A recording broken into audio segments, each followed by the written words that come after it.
Walmart Business saves you time, money, and hassle, which means you can focus on what really matters, like putting the money you save back into what you do, spending more time training your team, filling orders, and finding new clients. Anything and everything, right down to, oh, that's the one, choosing the best hold music.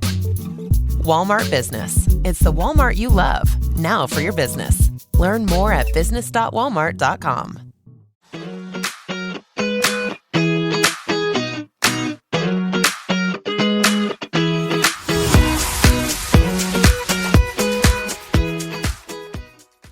Welcome back to Unscripted. I'm Natalie. And I'm Paige.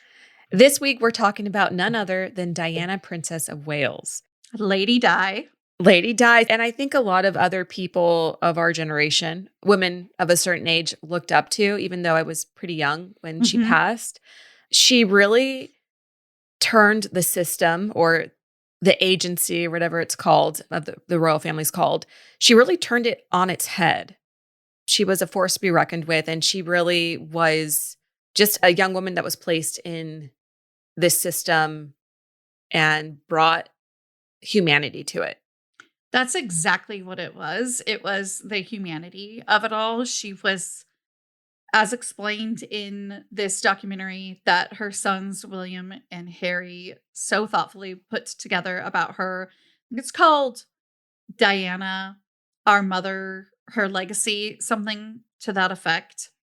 And they talk about that. They talk about how she was, I don't know if they use the word informal, but she was just, she was on the floor playing with her kids. She did sometimes sneak away and drive around with them. And they have like the best memories of her. And something that was so profound that one of the boys said was that, because this is from 2017. So they talk about.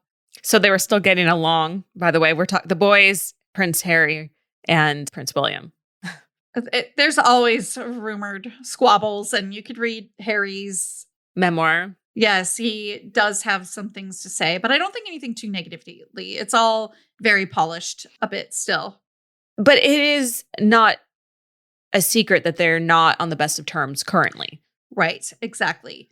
And, all that to say, so this is from 2017, and one of the boys says, like something to the effect of, so 20 years on, I can still feel that love, basically referring to the love that she gave them. Like they still feel loved by her. And they then go on to attribute that to her and the way that they loved her. And that's sort of one of the ending moments, if not the ending moment of the documentary. And it's just so profound. I think that just goes to show that while she had this metaphorical, very fancy plate that was full, she still put being a mom as a very high priority for herself, for her family, and everyone around her seemed to really respect that.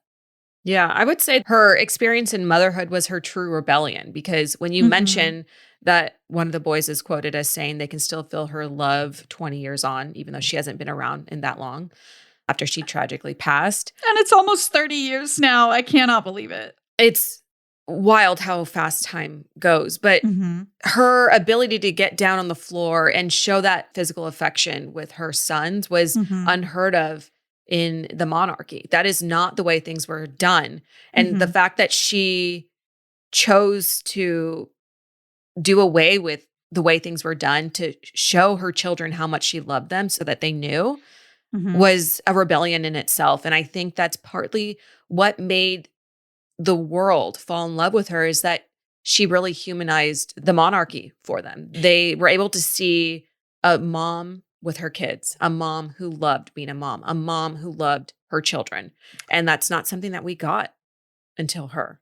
It's so funny that you say that, because my reaction, I mean, I guess I'll say the end of the documentary, but probably kind of throughout was, oh, well, they are just people after all. I guess they do stuff like that. And it's like, no, you're right. Like this was Diana breaking that mold and kind of recreating it into this modern 80s, 90s role. She married who's now King Charles, in 1981. I think she had just turned 20 when they got married. So, I mean, very young. Yeah, like 19 when they initially met. They only met like 13 times before they got married. And he was 32. So he had the years on her. He had the experience on her. And then he was also emotionally tangled up in another relationship with none other than Camilla, who he eventually married as his second wife. I find this, because I was thinking about all this too, so interesting because like right now I'm reading a book called By Any Other Name. It's from 2024 by Jodi Picoult. It deals a lot with this modern woman in 2024 and an ancestor of hers in the late 1500s. It's very much dealing with like aristocracy of like England and that sort of realm, again, in the late 1500s. And you kind of think of those stories, you know, like the thing where the king is or the queen is married out of duty and finds love elsewhere. And it was very common, especially back then. But I guess even in the 80s, just 40 some years ago, they still weren't escaping that. And while I think that there was some form of respect and they did, you know, have a marriage that lasted around 15 or so years, they still didn't escape that because, as we know, growing up, Lady Di was from an aristocratic family, the Spencers. They're very well known within the aristocracy for multiple generations. Right. She wasn't an outsider, and so she understood how things would play out. But I think when you are 19, 20 years old and you are going into this as innocent as she was, because that's the best way to describe her. You look at her, she looks like a literal child. She looks so young in her wedding gown, which, by the way, the train, I think it was like 25 feet long. That was the talk when they got married. I mean, obviously, we didn't watch that live because we weren't alive. We weren't here yet. No, but about 1 billion people around the world did watch and tune in for that wedding. And you could just see how he looked like a man, a 36-year-old man who had already experienced love. He was in love with someone else. He wore cufflinks that Camilla gifted him to his wedding with Princess Diana. And it just shows like he never had both feet into this marriage. But it was about optics. It was about, all right, what can Princess Diana bring that somebody like Camilla can't? Well, she can bring heirs. She can bring the family lineage. Like you mentioned, she was a part of the aristocracy. The Spencer family is very much a part of UK history. In fact, there's a movie even about one of her ancestors, Georgiana. I forget who plays her, but it's somebody huge. And I was like, oh my gosh, I need to watch this. Once I saw, I think it's called Royalty Now Studios.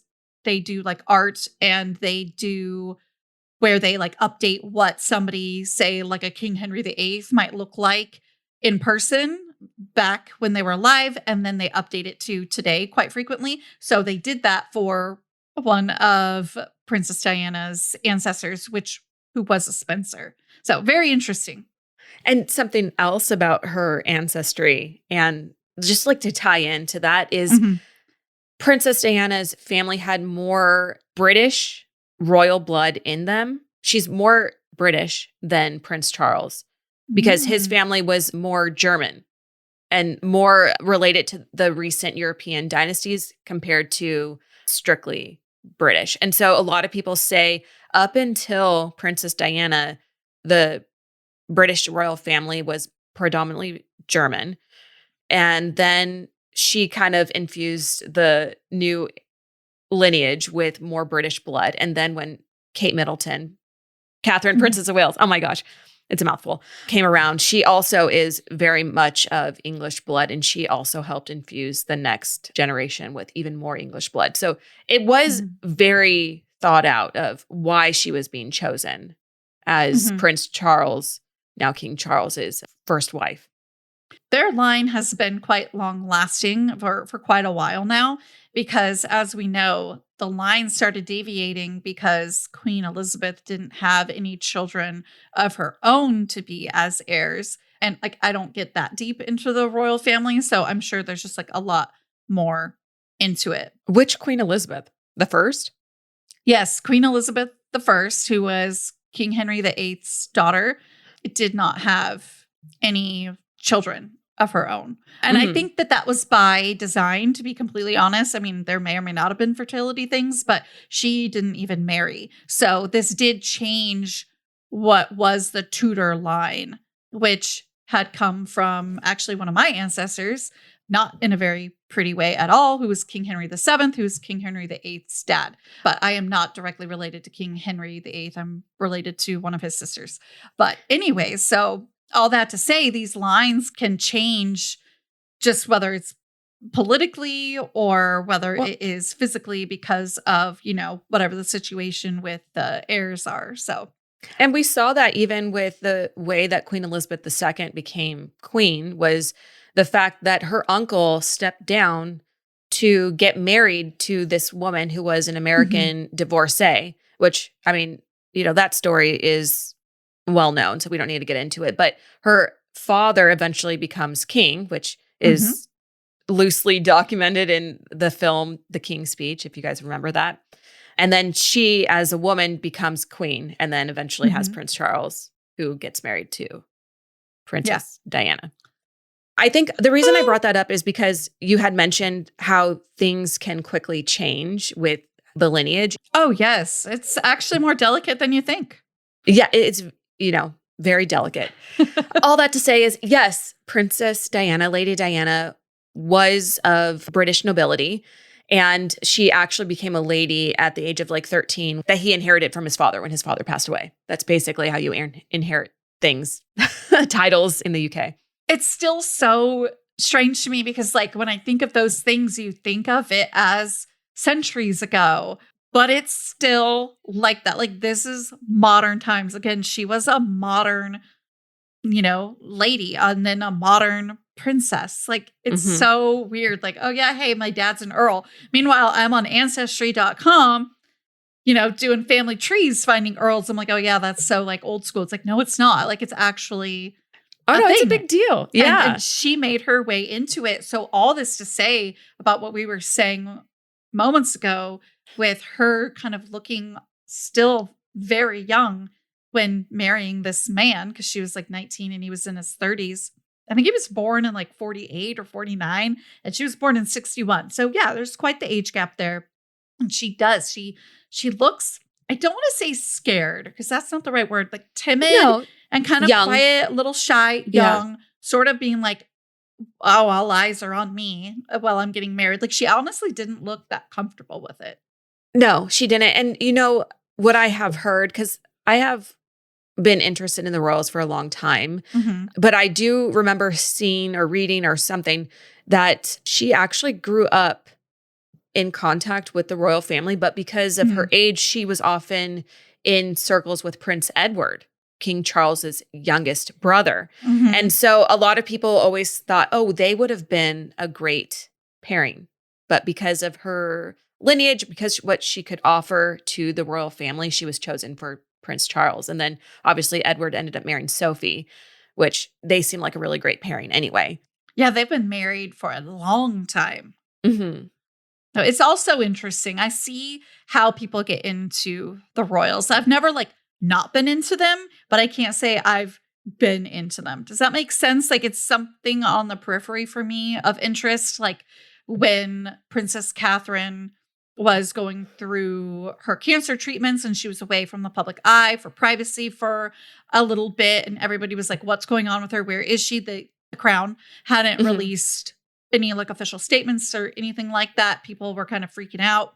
And I remember we did a video about it because you and I were what is going on? I mean, we assumed it wasn't nefarious, but we were something is going on here. But, some of the comments told us to mind our own beeswax. And at the same time, though, there's the Crown Office. This is a political family at the end of the day of another country. And it was interesting wondering what was going on and hoping that she was okay. And to be honest, she kind of wasn't okay. She had cancer.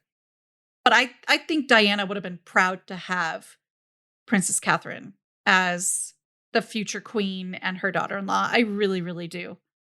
Now, obviously, Princess Diana passed away in 1997, so her sons were both very young. It is interesting to say or assume what she would feel towards her daughter-in-laws because she never actually had the opportunity to meet them or her grandchildren or even know her sons as adults. So it is curious to wonder what she would feel about Catherine and Meghan, but it's hard to say. I feel like she was just a likable person and would give both women the benefit of the doubt, even if, social media says that she would like one over the other. I feel like she probably would have liked both. I feel like Queen Elizabeth II sort of took on that mother-in-law role, but also she was, when alive, was leading the country and probably still would have had a lot to say regardless whether Diana was around or not. But I feel like Diana could have fulfilled a bit of that more guidance role. But again, I think that Elizabeth II sort of had to kind of step into that role of kind of guiding them within the family, so to speak, as a matriarch. And we'll also say, you are right, the boys were very young when she passed. They were 13 and 15. A great quote from William, because you mentioned how, right, she didn't get to meet the daughter-in-laws. She didn't get to meet her grandchildren. At the time of the documentary, Prince George and Princess Charlotte are both born babies. And he mentions what he knows. And I love to say that. He knows what kind of grandmother she would have been. He says, just with absolute confidence about, remembering who his mother was. Oh, she would have been the worst grandma ever for us because she probably would have come at a horrible time, probably bath time. She would come, she would play, she'd get bubbles everywhere and then leave us to clean it up, basically, is what he was alluding to. And I think that is really sweet. He's just saying that she would have been that kind of grandma that sort of spoiled the kids and then gave them back to the parents when they're a bit cranky from all the sugar and being overtired. And we know those grandparents, and they are some of the best. So he's just picturing her like that and how much she would have loved being a grandmother. She would have embraced the role. She would have embraced it to a T. And when you look at some of the archival documentaries that are out there, there's some really great ones. And where it's basically, again, just more archival, showing the clips, not a lot of interviews and things like that. You can see the humanity in her, but it's still the polished version, right? She's working. This is her job, right? And I think that makes it all the more interesting and fun to hear about kind of what she was like behind the closed doors a little bit, when cameras weren't on, when the world wasn't watching as much, which, by the way, that was like few and far between for them as a royal family. So again, very interesting to hear these little tidbits in that documentary by Harry and William. I don't know the exact grade that she taught, but I heard that it was around like kindergarten that she was a school teacher for prior to getting married to Prince Charles. And I think that perfectly captures what you're saying, like her love for children, but her children especially. And I think you see a little bit of that nurturing personality in her chosen role as well, her chosen job. Yeah, I think that she, while may have been or preferred introversion a bit more, she still had that side to her. I mean, all that really means is that you're processing some big things inwardly. And I think that has a lot to do with some of the struggles she faced with eating disorders and things like that she sort of took on all on her own, despite having, a lot of people and a lot of resources in her life. I remember reading a biography about her, and it got quite deep into some of those things, but I was so young because, like you said, even young people were very into her because we didn't have any other princesses at the time. I mean, especially because she had 2 boys. So there was no princesses. She was our princess. That was her. I think I know which book or like the unofficial biography that you're talking about, because it was pretty big in the 90s. Which is when I read it. I was probably like 10. Like too young to be reading this. Probably. Or understand everything. I do know that it documented her struggle, like you said, with an eating disorder. I think specifically bulimia for her. And then she also experienced postpartum depression, which eventually led to, I don't know if there were attempts on her life, but at least thoughts of ending her life as well. And so things got pretty dark for her, and she didn't have very many people to help her. If you've been thinking about starting a GLP-1 weight loss journey, Ro makes it simple.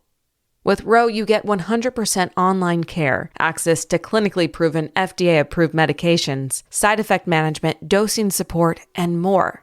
And best of all, it's all from home. Ro also offers the first FDA-approved GLP-1 pill for weight loss at the lowest cost around. It uses the same weight loss ingredient as the shot with comparable results, helping patients lose an average of 14% of their body weight within a year. That's one daily pill designed to reduce cravings and help you feel fuller. The pill starts at $149 for the first dose and $299 a month for higher doses, plus the Ro Body membership. Membership is $45 for your first month and $145 monthly after, and includes unlimited provider messaging. Ro also offers brand name FDA-approved GLP-1s at the lowest cost, whether you use insurance or pay cash. Eligible patients can start treatment in as little as a week. If I had needed this product, it's what I'd use. Go to ro.co/diaries to see if you're eligible for the new GLP-1 pill on Ro. That's ro.co/diaries to get started on Ro. Go to ro.co/safety for box warning and full safety information about GLP-1 medications. If you care about the seafood you eat, you need to know where it comes from. Wild Alaskan Company delivers 100% wild-caught, frozen right off the boat, perfectly portioned fish straight to your door, so you always know exactly where it comes from. That means no antibiotics, GMOs, or additives. Just clean, real fish that support healthy oceans and responsible fishing communities. Get seafood you can trust. Go to wildalaskan.com/wildpod for $35 off your first box of seafood today. It's football season, and you can now get almost anything you need for game day delivered with Uber Eats. What do we mean by almost? Well, you can't get a running back delivered, but you can get baby back ribs delivered. A strong defense? No. A strong deodorant? Yes. A six-pack of abs? Nope. Six-pack of beer? Yes. Get almost anything for game day delivered with Uber Eats, official on-demand food delivery partner of the NFL. Order now. Alcohol 21 plus and in select cities. Product availability varies by region. See app for details. Springsteen, Deliver Me From Nowhere is now streaming on Hulu and Hulu on Disney+. Trying to find some real in all the noise. You always do. The artist you know, the story you don't. See Golden Globes nominee Jeremy Allen White as Bruce Springsteen. Critics are saying it's a career-defining performance. Let's burn this place down, Johnny. Springsteen, Deliver Me From Nowhere, now streaming on Hulu and Hulu on Disney+. Rated PG-13. Well, she actually, after announcing her first pregnancy with William in January of 1982, well, they announced it in November of 81, but then in January of 82, she was 12 weeks along and she fell down a staircase. She suffered some bruising, and I think people were just wondering, what was going on. And she unfortunately had intentionally thrown herself down the staircase at Sandringham. I hope I'm not butchering the name of whatever, like palace or whatever that is, but I know that the book talked about that too. But yeah, so she did throw herself down and she felt inadequate. And that is so sad because she was more than adequate. I hope that, in spirit, she could hear all of the wonderful things that her boys had to say about her in this documentary, because she was so much more than adequate, it sounds like.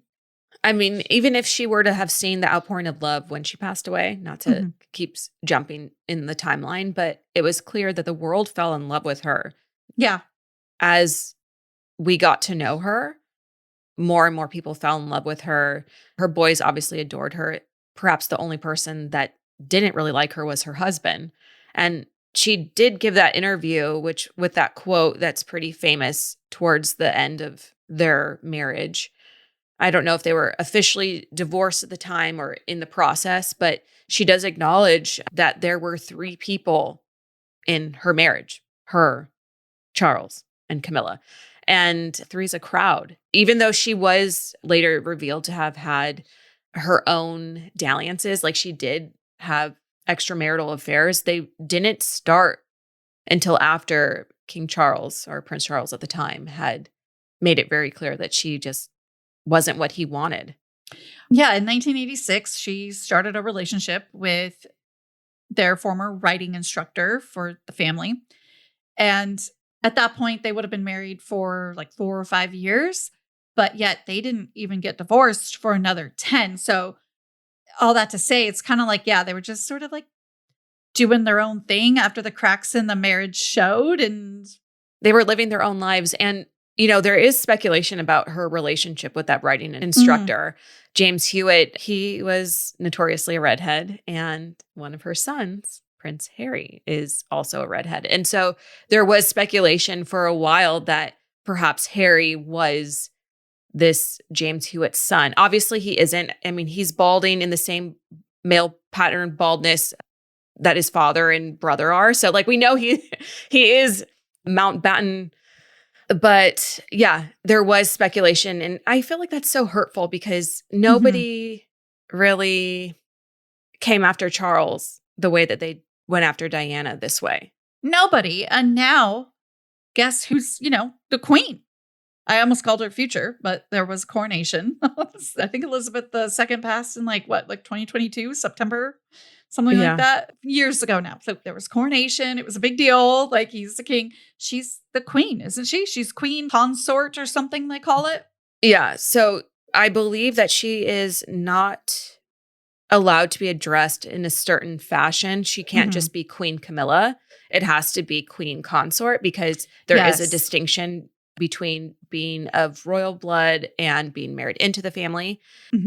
But Camilla, for whatever reason, her and Charles just were like magnets, and they were drawn to one another. And I've seen these, I don't want to call them like thirst traps, but like these videos online of people romanticizing this relationship between Camilla and Charles, where, they were unrequited lovers. They wanted to be together, but couldn't. They couldn't get married because I believe Camilla was dating someone else. She ended up getting married to someone else. He got married to Princess Diana, but they somehow always found their way back to each other. And that's not to say he didn't have other lovers. I think that's something that's like misrepresented in the media nowadays. No, I think he and Camilla had fights about the other lovers. I'm pretty sure. It's like, who's the main relationship here? King Charles III? Like, what's going on? I do want to also, just because I had mentioned dates, yes, she became queen consort September 8th, 2022, which is the death date of Elizabeth II. But back to you. You have the floor, Natalie. Well, thank you.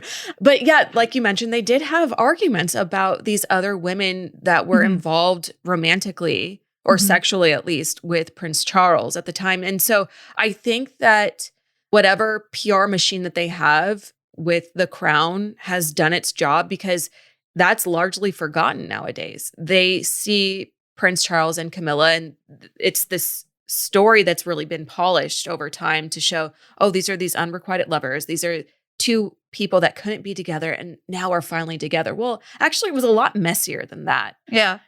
And at the expense of another wonderful woman's like mental health and life and time and all of those things that you can't really get back. And who, by the way, is no longer with us since August of 97. And, I feel like Diana's presence, her ghost, I guess is a way to put it, is something that Camilla will never be able to outrun. That's right. And we're not even speaking rudely about Camilla. No. I mean, she's an older woman. She's 78 years old. We've got nothing to say, but it is true. She's not going to live up the same way. No, Charles chose her. It is what it is. They chose each other. They deserve each other. But there's no way that she will ever, in the world's mind, replace what Diana was. She'll never replace the role that Diana was for her children or even in the family. She brought some carefreeness to the royal family that they hadn't experienced before. And so, yeah, she left a ghost. Diana left a ghost in her place. And, I think that's probably why we don't really hear a lot from Camilla. She sort of keeps to herself. And I don't know if that's because it's necessarily her personality or if it's by design. I mean, we talk about her like she's still alive. I mean, I just sent you a picture of her in the Harvard mock neck with the bike shorts. It's a pretty iconic photo. Maybe we'll have to post that up on the Instagram. I think even Hailey Bieber did a photo shoot, like configuring these outfits of hers that she was really well known for once she had the divorce. Because this is like her post-divorce look. Especially with 90s nostalgia coming back. Not only nostalgia for her as a leader in the 90s and a big presence in the 90s, but also just like the iconic fashion. I mean, come on. I mean, again, the mock necks are huge right now as opposed to crew neck, although I don't love a mock neck. But I mean, the outfit is iconic. Like, I want to remake that. Like, that's why, like, I sent that to you. Like, it's so iconic and it's so doable. It's doable. Achievable. Absolutely. Absolutely. It is also so, I'm trying to find a better word than interesting or fitting, because that just seems wrong and weird. But as we know, she passed. Now, there's a lot of conspiracy theories out there, but that's all that they are, is a theory of a conspiracy. But the overt visual of her passing, which was horrific, was that they were fleeing paparazzi in Paris and it was late. She got to the hospital around 2 a.m. and she was pronounced dead 2 hours later. I mean, they were trying to revive her. I remember my friend growing up was super obsessed with her, and she was telling me that they hand pumped her heart. Now, I don't know how true or not this is, so please, if you know anybody, let us know in the comments on Spotify or YouTube. But that was what we were told, was like that they like hand pumped her heart like longer than you ever, I guess, normally would, at least in 1997, to try to just, save her life and not accept the fact that she had passed. Yeah, I don't know if I have heard that, but it wouldn't surprise me because it was such a tragic time. And I want to give a little bit more details about that moment, just because I feel like for those listening that may be a little bit younger, they don't know all the facts. And so it happened August 31st, 1997 in Paris. She was fleeing from the paparazzi. In her car was the driver, who we would later learn was under the influence of alcohol, but also prescription drugs. And she had her lover, what was his name? Dodi Fayed. Yes. And they had just been photographed on a yacht. They were together for a while and were very clearly in love. But when this crash happened, it was about 2 a.m. She was fleeing the paparazzi. She was trying, I guess, like to go back to her hotel, going through a tunnel. And because the driver's under the influence, he's being chased, he crashed. And she wasn't wearing her seatbelt. And after the crash happened, obviously she was injured because of the accident, but she also wasn't wearing her seatbelt. And so her injuries were catastrophic. And so she eventually passed. Dodi passed, but the driver survived. And they let her lay there. The paparazzi didn't get involved after the crash happened. And there's photographs of the wreckage with an injured Princess Diana and Dodi inside. I think they crashed in a tunnel. Am I right? Yeah. I mean, again, we were pretty young when this happened, but we remember, so a lot of this stuff was coming back to me as we talk about her. Yeah, it was like a tunnel. And again, like I said, it's almost this kind of eerie fittedness that they were fleeing paparazzi that caused this. Because again, it was this dichotomy of like, I don't know how much Diana loved being famous or in the public eye as much as she loved actually just doing the good works that she did, like in Bosnia and with AIDS and all of the things. I do want to back up a little bit. I misspoke. So there were 4 people in the car. It was the driver, it was Diana, Dodi, and then a bodyguard. The bodyguard is the one who survived. The driver did pass. So I just didn't want to misrepresent it. Such a well-known moment in the Right? like in the world. I believe it though, because so often when somebody is under the influence and causes a crash, they often do survive over other victims within the crash. So I was like, oh, they probably did survive. But so that is quite a piece of information there. There's like so many things I like want to touch on. Like I want to touch on the funeral, but I also want to touch on the fact that you mentioned there were conspiracy theories about this being more of a hit than a tragic accidental death. And that comes from Dodi's father, who had said he believed that they were targeted because it was thought that Diana was pregnant with Dodi's child, about like a couple of weeks pregnant. And there was commentary that Prince Charles didn't want his children to have a half brother who was of a certain religion.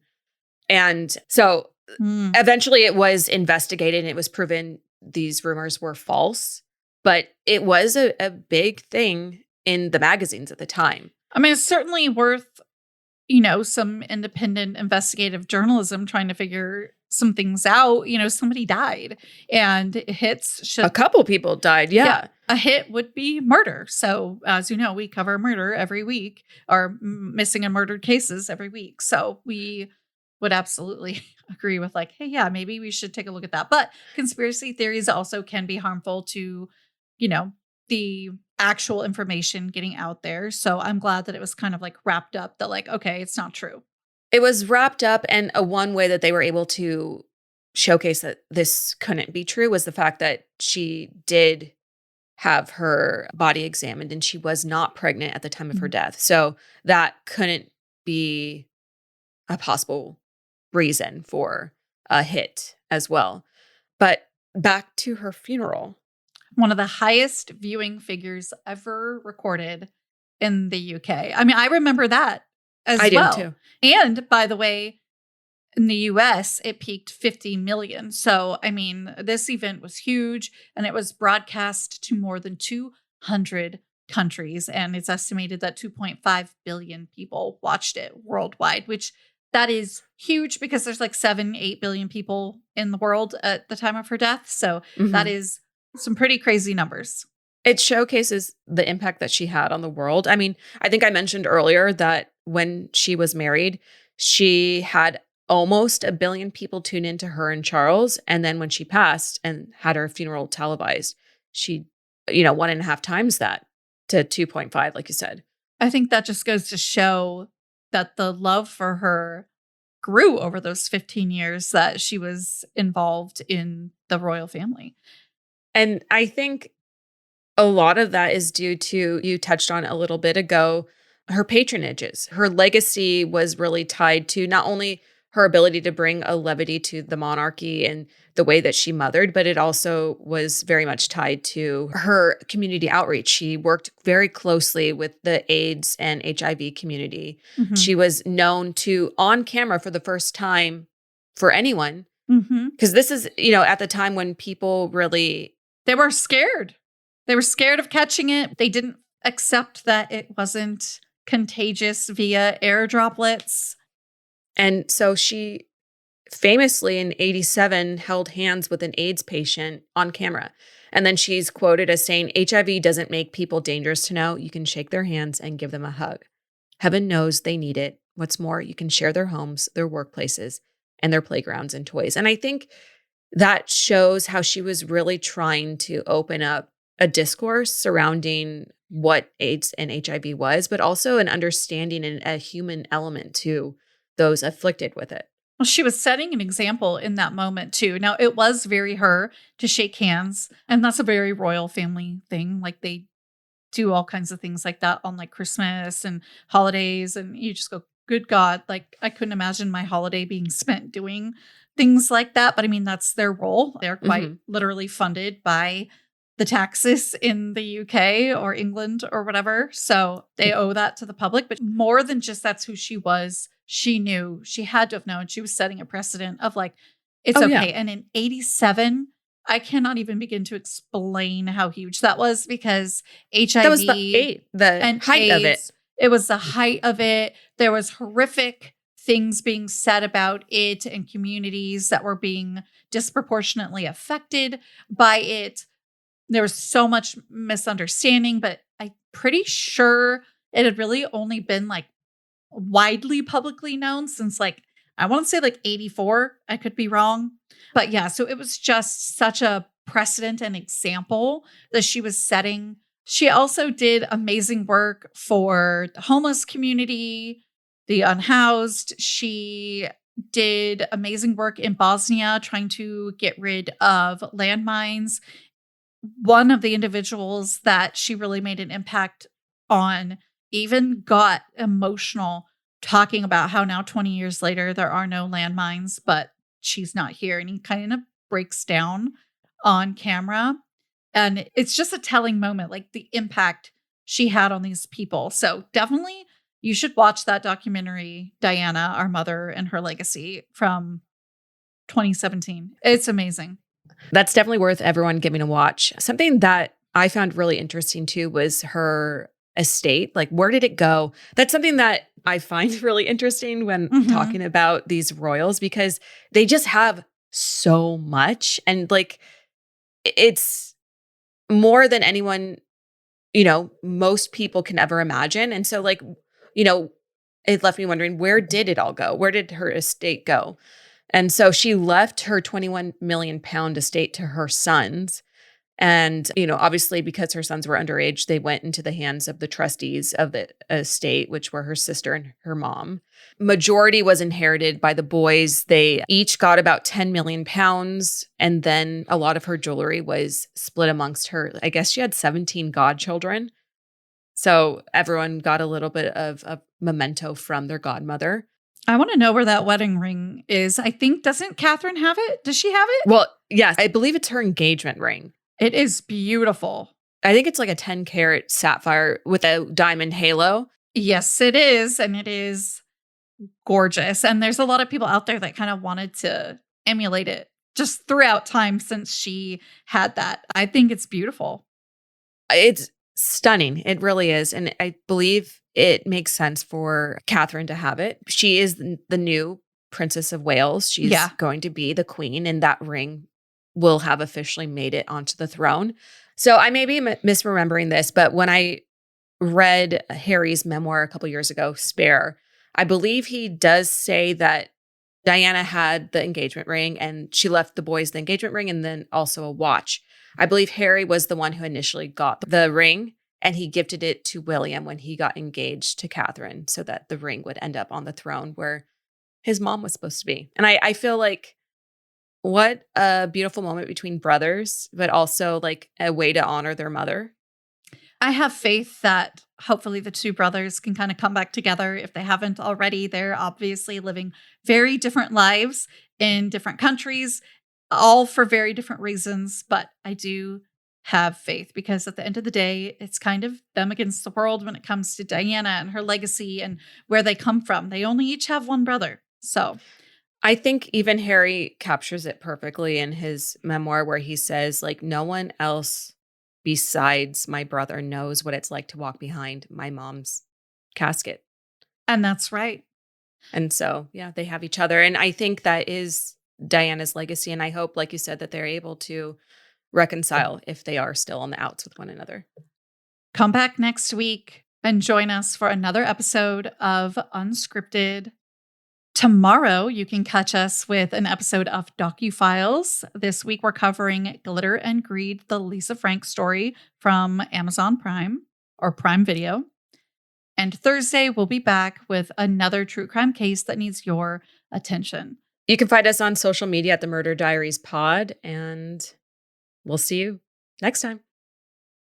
Bye. Bye. If you've been thinking about starting a GLP-1 weight loss journey, Ro makes it simple. With Ro, you get 100% online care, access to clinically proven FDA-approved medications, side effect management, dosing support, and more.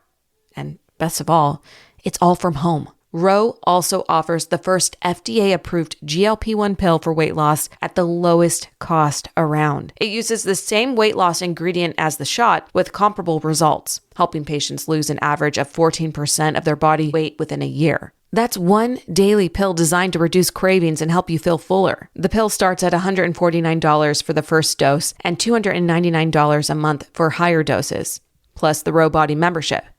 Membership is $45 for your first month and $145 monthly after, and includes unlimited provider messaging. Ro also offers brand name FDA-approved GLP-1s at the lowest cost, whether you use insurance or pay cash. Eligible patients can start treatment in as little as a week. If I had needed this product, it's what I'd use. Go to ro.co/diaries to see if you're eligible for the new GLP-1 pill on Ro. That's ro.co/diaries to get started on Ro. Go to ro.co/safety for box warning and full safety information about GLP-1 medications. Starting a business can seem like a daunting task, unless you have a partner like Shopify. They have the tools you need to start and grow your business. From designing a website to marketing to selling and beyond, Shopify can help with everything you need. There's a reason millions of companies like Mattel, Heinz, and Allbirds continue to trust and use them. With Shopify on your side, turn your big business idea into... Sign up for your $1 per month trial at shopify.com/special offer.